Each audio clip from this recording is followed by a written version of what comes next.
I want to start off by offering my sincere condolences to the friends and especially the family of Cayler Ellingson. As a new mother myself, I can only imagine the severe distress and trauma that his parents and the rest of his family must be going through right now. That being said, so this clearly mentally unstable, totally off the rails killer who we are about to talk about is currently free to roam the streets and potentially kill again on $50,000 bond.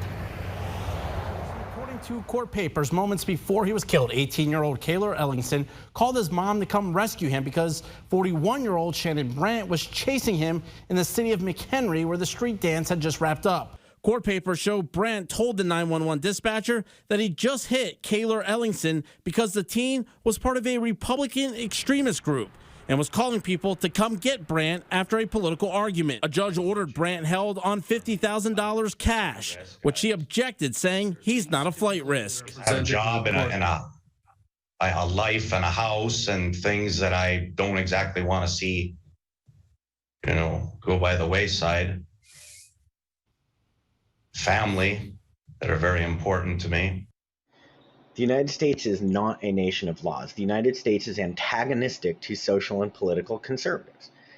There is no fairness, no justness, is nothing but a double standard. America is a political gulag.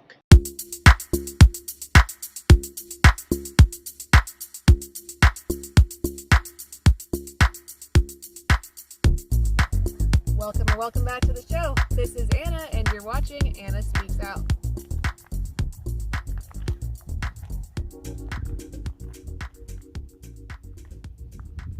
From KVRR Local News, man accused of intentionally running down teen out on bail from September 21st, 2022. The man accused of intentionally running over an 18-year-old man in McHenry, North Dakota is out of jail. 41-year-old Shannon Brandt was released from custody Tuesday after posting $50,000 bond. Court documents say Brandt told investigators he purposely hit the teen with his SUV after they had a political argument. Cayler Ellingson was struck and killed in an alley. Brandt told state radio that he hit a pedestrian who he claimed was part of a Republican extremist group.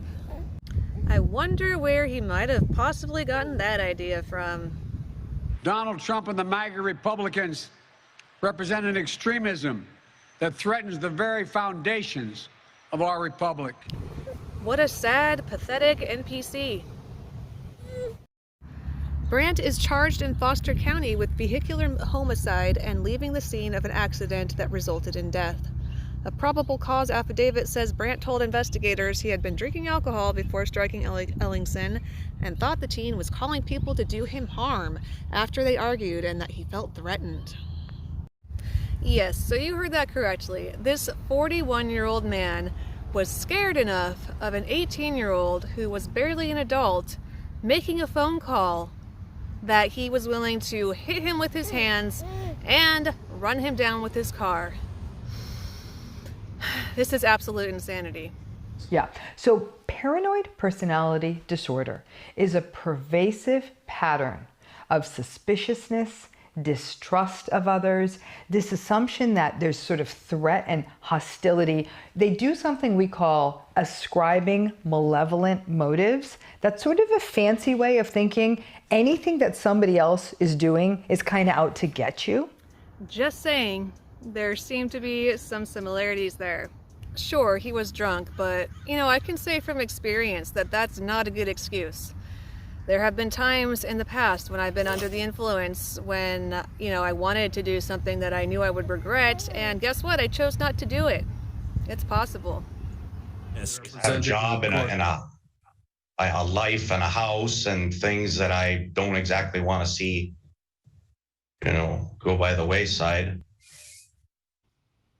Family that are very important to me.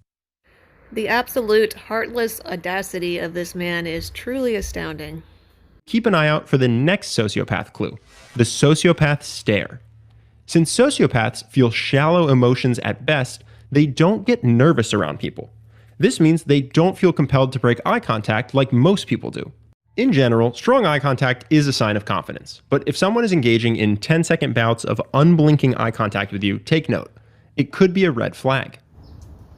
Just saying.